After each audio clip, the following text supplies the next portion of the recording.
So Brett, thank you so much for coming. Can you tell us what is the name of your company? Because I'm going to make sure to put a tagline at in the comment section so people know how to reach out to you when this is all done. It's my spiritreleasetherapy.com.au is the URL, and Okay. Spirit email me. Release Therapy. Yeah, Spirit Release Therapy triple 001 is at Gmail is the email too. So, but it's Awesome. spiritreleasetherapy.com.au. Thank you. And can you tell us a little bit about what you do so we can familiarize everyone? I do therapy work with people. I call it psychotherapy now. I trained as a naturopath, then I trained as a hypnotherapist, but I don't do straight hypnotherapy a lot. I just used, even when I was studying hypnotherapy, they taught us a lot of dynamic techniques, which I've just expanded on and used those. But I've also discovered that I could, quite some years ago now, discovered I could see entities in people and thought forms and whatever else is in there, and I could remove them. So that was quite dramatic, actually, by the way that happened. And then eventually I had a client that needed that suited that sort of work. It was a young boy, and I used it and it worked well. And that was the beginning of me incorporating that into my therapeutic practice as well. And I know that you've shared with me before, you can also help people with land clearing, energy on land or in their homes or in their business, and when they're Yes. just feeling some kind of stagnance or vibrations or Yeah. presence. I do that remotely. I don't visit those places, even if they're here in Victoria or Australia. I go into a trance state and then get a picture of the place off Google, and then I take myself there and check out, and I can just cruise around. The interesting thing is, if I go to a house, I don't walk through from room to room like a real estate agent. It's like a space, and I just go around in that space and find whatever's there. But if I find, as I have on occasion, found a deceased person stuck in a room, like someone's OD'd or something there, and I got stuck, well, then I will see the room. But otherwise, I just see the energies that are there. Anyway, that works pretty well, so I can move them out and clean them. And you can do the same with a property too. Occasionally, someone will, sometimes there's entities on properties that were there before they built the house, and they can cause trouble. So, or sometimes there's things buried, not often, but a few times I've had things buried deep under the house that were put there thousands of years ago, and they put layers on top and then a house, and things start arcing up. That's the energies coming up from down below. Yeah, it's quite interesting. Wow, that's amazing. And what's so cool about it is that because you do it remote, people can reach out to you from all over the world, Yeah. and you can be of such great service to them without having to be in person. I'll tell you one remote I did on a house clearing. I love the story. That's why I'll tell you. Tell It us. was a woman rang me, and her mother was living alone in a house, and she was going crazy. Her husband had died some time ago, and the daughter said she'd had 6 people in, including one of whom was a priest, to clear the house, and none of them made any difference at all. So I did my trick and went, and they were all charging more than me, by the way. So I put my price up a little bit. So I went into the house and I could find nothing there in the house. I went through it, nothing there. So the woman said the thing, what was troubling her and driving her crazy was she would feel someone get into bed next to her in bed at night. And she said, sometimes I've even felt the breath on my cheek, and she was ready to have a mental breakdown. I bet. So I pride myself on never failing with a house clearing. So I persevered, and then it occurred to me to go in there at night time, and sure enough, there she was. And it was an earthbound entity. It was a woman, but she must have had a daytime job, because she only came to the house at night time and climbed in bed with this woman because she was lonely. Oh, I took her out of bed and had a chat with her and moved her on, and it all settled down. But the other people couldn't find it because they all went there during the daytime and couldn't, because one of the things to discuss is why people get stuck and don't move on. And fear is probably one of the most common reasons, and they fear judgment. You know, the Christian religion has in the past has been really big on you're going to be judged and, you know, found wanting. Probably who of us is good enough not to be found wanting, for goodness sake. So that there's that fear, and then this I've let unfinished business. I want to say, and sometimes there's anger. I mean, I had one woman that her grandmother was attached to her, and the grandmother had attached to the granddaughter because she hated her son-in-law, and the granddaughter lived with the son-in-law, and she wanted to attack her son-in-law through the granddaughter. That's why so she was a nasty bit of work, yeah. But anyway, we moved her on. Anyway, I moved her on, and things settled a little bit then. Yes. So, and I will just add that it did work with Danielle. He helped her go into the light. He had her think of somebody she knew that had passed, and something. It was either light that came down her hand, and she accepted it because they have to.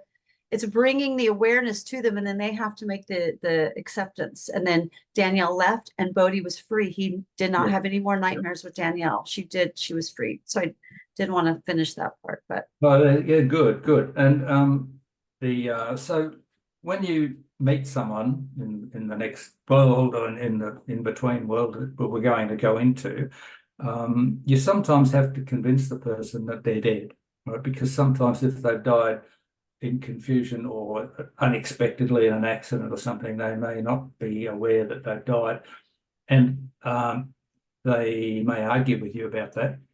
I had a case once. I've had that a couple of times, but I remember one case, a gentleman, he was deceased, and his wife and his young daughter were there with him, and they were all deceased, and he didn't know, and he wanted me to give him a car so he could drive away from that scene, which was pretty tragic. And I said, I don't have a car with me. And he said, how did you get here? I said, well, I explained that he was deceased. And he said, well, no, come on, I can see you, you can see me, you know, we're not dead. And I said, there was some people around that weren't dead, though, and had hazard suits on, and they were helping clean up. I said, you see that guy in the white suit? He said, yes. I said, you go over and ask him if he can lend you a car. And if he doesn't answer you, hit him. And he said, all right. He went over there, and I saw him talking, and then I saw him take a punch at this guy, and his fist went straight through him, and the guy didn't pay any attention to him at all.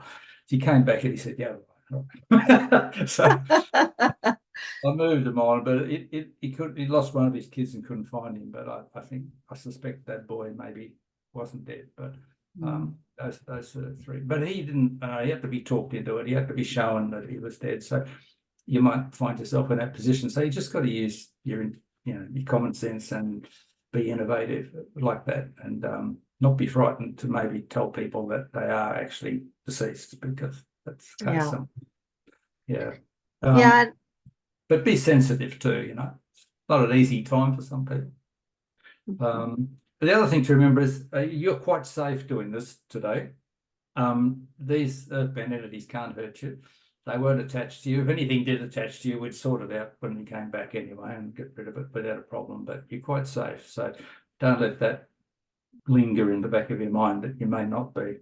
And some souls could be a little bit angry. That one I just told you about, with the one in the car, he was pretty proactive about wanting me to give him a car. But it's understandable because they've had a rough time. But you can just calm them down very quickly and demonstrate to them maybe that they're deceased and that it's time to move on, and encourage them to do so. Say, look, here, you're not growing here. You're going to go to a place where you will grow and be taught lots of wonderful things, and you'll meet people you've known in the past, and and if they look a bit disheveled, you can say you'll have a new body, and it's the right thing to do, because we're meant to keep growing, and this is the next step. So they're usually okay with that. If they really struggle with that and that's not enough, you can ask them if they would like a deceased relative in their family to come, that's deceased some time ago, come and take them back, like a grandparent or a parent or a priest if they're a really religious person, something like that. And that works really well. Failing that, you call an angel to come down and take them. And if you call an angel, what I do is I call the angel of light sometimes, because I work with, there's a big story about angels, but I won't tell you that now, it takes too long. But I say to them, look, I'm going to bring an angel down, and just when you can see her, just as a light, you just tell me, and they'll see her. And I say, put your hand out and just touch her energy. And once they do that, boom, they're cool, they'll go. Because the energy is just sublime. It really is. So they're just, and also techniques to move them to the light. That's one. There's a couple. Another one is you can just create a gateway yourself. You just say, look, you create a doorway and say, you go over to that door and open it and we'll step through and you'll be in the light. And they will. You can create a staircase. You can create a bridge. A lot of mediums that use bridges. Once I was at a scene where there were dozens of people wandering around or lost. I think it was a bit of an earthquake or something. So rather than try and just send off one or two, I erected a spire of light, a tall spire of light, and I got people to the group, and I sent some single, and I said, go to that spire and you'll ascend to the light, and they did, and it just went. So the thing to remember is we're not actually sending people to another place. We're sending them to a different state of mind. The place we're all in now is a creation with our own minds that we're well conditioned to and relatively comfortable with, and trying to learn to ascend from. But we've got to live out our lifespan. But eventually, when we move on, we don't take our body with us. We move into another mindset in another place. That's what's going on. And you can do this work because thought has distance is no, or time. There's neither of them are a barrier to thought. You can work. That's why you can work with people overseas, and that's why you can rescue someone that died yourself out of the sea from 100 years ago, maybe. All these things are possible. So it's just a question of how much we open our minds and allow ourselves to do this. So you're not really citizens only of planet Earth. You're all citizens of the cosmos and beyond, because the cosmos itself is a temporary device. So don't feel in any way that you shouldn't be able to do this work. There's every reason why you should and can. Okay? And don't doubt yourself, because it's like, I remember once when I was working in mental health, a young woman came in and she was new in the job and she didn't know much. And she said, I was driving my client in the car and she told me that she'd been sexually abused and that she'd never told anyone else before. And I didn't know what to do. So should I call a psychologist or something? I said, no. I said, they'll just re-traumatize them. And I've seen it so many times, but I said, if your next door neighbour came in and said that to you, what would you do? She said, I'd just talk to them. I said, yeah, you make a cup of tea and you have a chat. I said, this person has probably never told anyone. They just want someone to listen and be a human being and be understanding. That's all they need. And I said, that's the biggest help you can be. I said, a lot of professionals don't do that. You do that and you're going to get on well with this person and it'll be fine. You've been helpful. It's a personal connection. Once you start thinking, I'm not qualified to do this, you're no longer got a personal connection. You've lost that rapport. You put a barrier up. So don't put that up. Just say, ask I don't know whether you work with a Holy Spirit or a guide or your higher self. Just say, how can I be helpful here? And you don't even have to get an answer. Just say, I want to be helpful here. Show me how to do it. And you'll be coming from that place just by having made that decision. Yeah. Okay. It's quite powerful. It really is to do that. It's a powerful way to work, and it's simple, but it's really powerful. Yeah, I've been very interested in this for a long time. I remember reading Monroe's book years ago, 25 years ago. Yeah. Yeah, well, same here, but I used to think it was really difficult, and now I realise it's not really difficult at all. It's just, you just be prepared to have a go.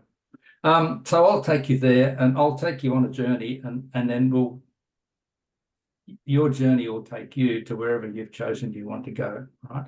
And then you just land, turn up, and have a look around.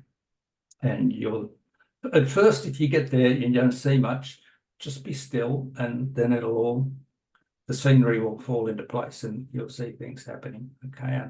And sometimes you get tunnel vision, or you just get a piece of the scenery, and then if you just watch for a bit, it all fills up, and you're there. And like with the Munro incident, if you can see anything while you're doing this that is significant, that you can check up on when you're finished and make sure you are in the right place.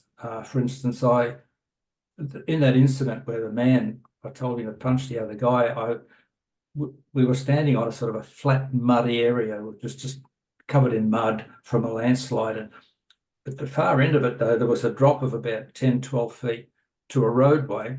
And then the village had been built on the other side, which was the slope of the hill. And the landslide had come down and just wiped out the village and brought a whole bunch of the forest down with it. And the trees had all lost all their leaves and branches rolling over and over. So the road was filled to about chest height with logs.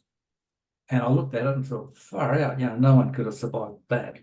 And then I went online later on and looked up that was in South America somewhere, looked it up, and sure enough, there's a photograph of the road full of logs. And I thought, that would be a good shot for a cameraman. They would have taken that for sure, and they did. Yeah, so you can look for verification of what you're doing too, which is really good. Then there's always a bit in your mind, the ego back there saying, "Oh, you're making it up. You're making it up." So, shut up. All right. So, so we'll do that way, and then look. Then when you see something, just be sensitive and move in and ask if they need help, or explain to them, I can take you, if they're wandering around in rubble or something, I can take you to the light, or don't say necessarily God, because if you're in a Muslim country, I mean, look at Allah or something and whatever, just be sensitive. But if they're reasonable, you'll be all right. Look around for someone wandering, looks lost. Sometimes you see animals too. I've sent a few dogs on, cows, and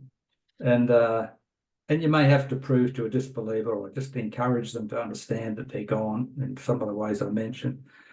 Just I made some notes here. And you can work with a group, bridge relatives. Some may, and then one time I remember I was in a place with a lot of people. A couple of the deceased people started helping me. They went and gathered people and brought them in so they can go up. So look, anything's possible. So just relax into it and do what your intelligence tells you to do and what the spirit guides you to do, and you'll be fine. That won't be a problem. Is everyone reasonably happy with that?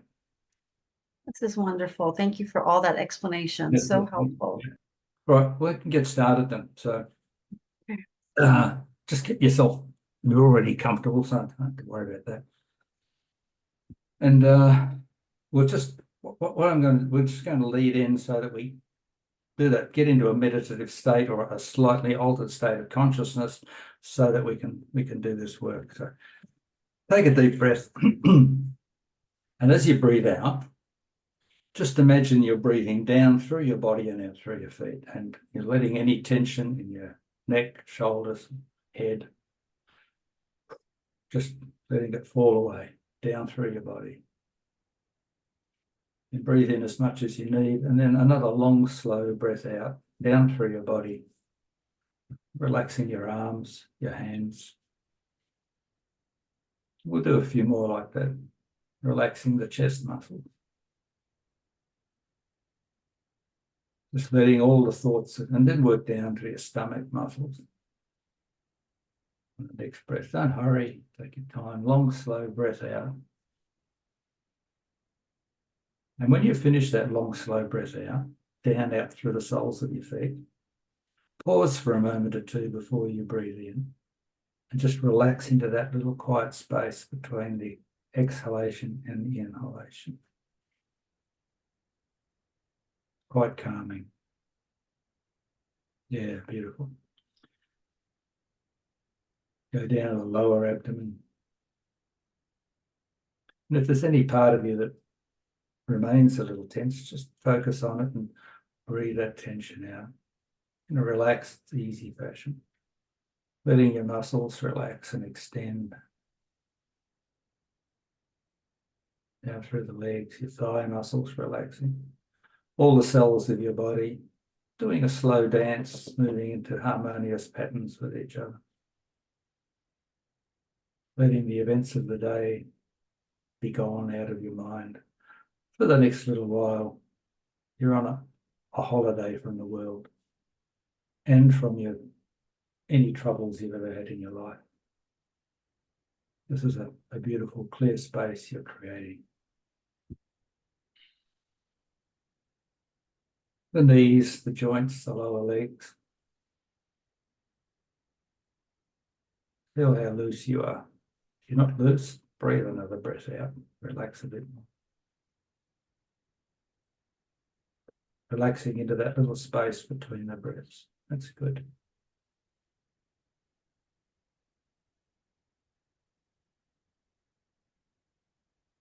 Now in your mind, take yourself to a quiet place, a beautiful place, maybe a place you already know, or a place you've been to, or a place you're just creating in your mind now.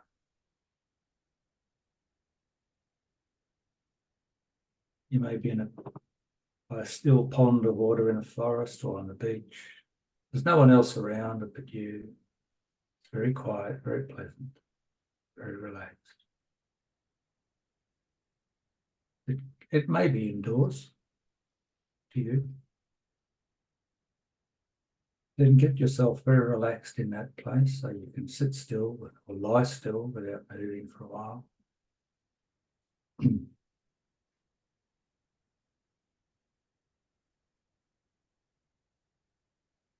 I'm going to count from 10 down to 1. And as I do, you'll go even deeper into relaxation and meditation with each digit that I count. 10, 9,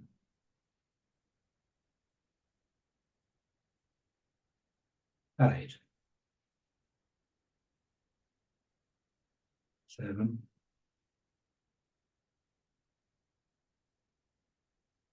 6, very relaxed, very comfortable, feeling peaceful and safe and strong. 5, everything's fine. Everything is as it should be. 4, 3, you're in safe hands, both physically and spiritually. 2, 1.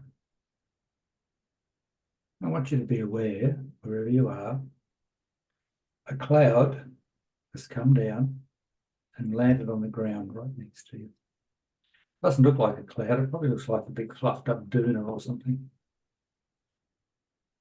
It looks very comfortable, and it is. I want you to just hop on board.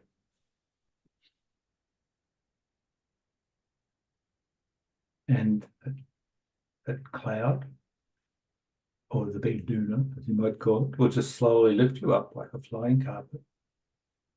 And you can leave your body there on the ground or wherever you are, and that's going to lift you up and take you higher and higher. And then the cloud will just do a big circle. It's not moving too fast. It's very comfortable. You're very relaxed. You may be able to look over the edge and see the scenery below you getting smaller as you go higher. And then ask that cloud to take you to the destination that you have in mind. It could be your own lounge room, or it could be some country in the world that presumably you have a rough idea where it is, and you'll be taken directly to the place you need to go, or you've chosen to go to. Just see yourself floating along to that place. You may go faster, slower. You may be over clouds. You may pass clouds. You may go under a rainbow. Pretty soon, you'll start to slow down, going slower and slower. And then you're coming down nearer and nearer the place, your destination that you have chosen. You may even begin to get a feel of the place down there. You get a feel of the energy before you even arrive. And you can be sure you'll land in a safe place.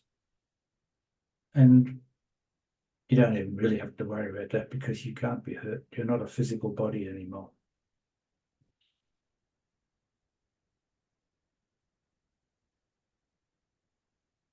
And I'll let you come down at your own speed and land as you wish, and then step off. And that cloud will be there waiting for you when you need to come back at any time. And just step into the place you've chosen to be in. Just be very still for a while and look around. And let the spirit show you what you're working with, who's there, what's going on.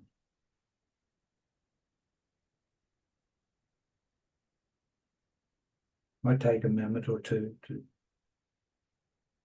have it become real for you.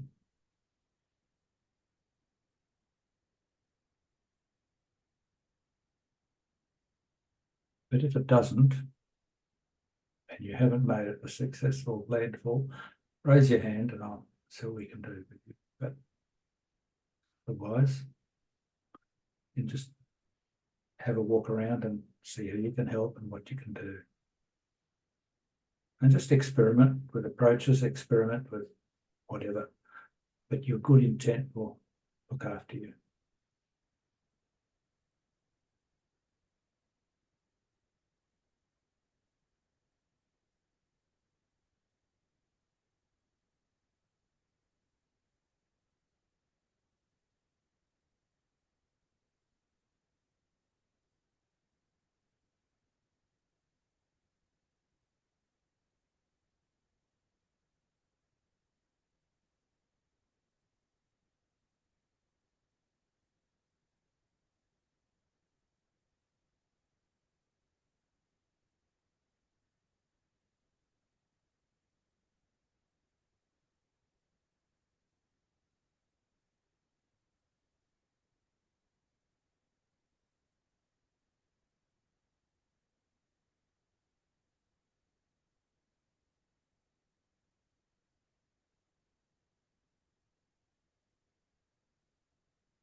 If at some point you doubt what you're doing, just keep doing it.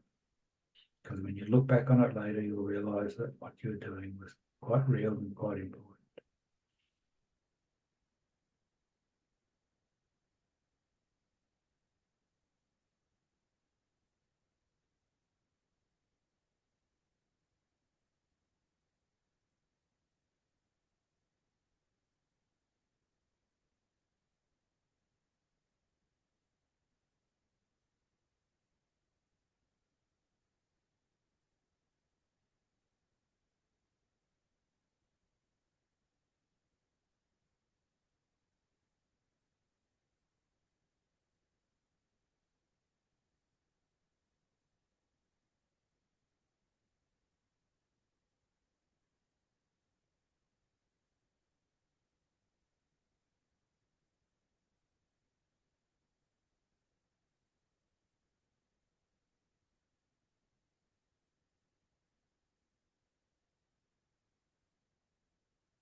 So if you're ready to leave, just jump back on your cloud. Let it swiftly bring you back to where you left from, a safe place, a beautiful place. And from there, you can go back into your body, wherever you are sitting. Just make sure, so long as it's, let's just make sure there's no energy, you've left any energies lying around. Keep it all together in one place, which is with you.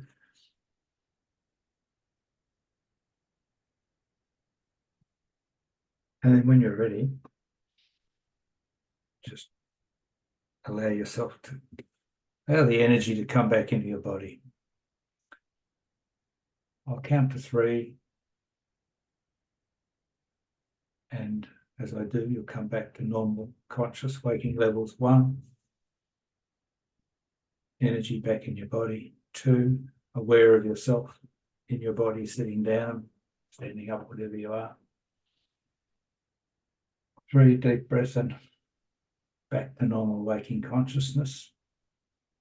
Eyes open, wide awake when you're ready. Thank you, Brett. That was amazing.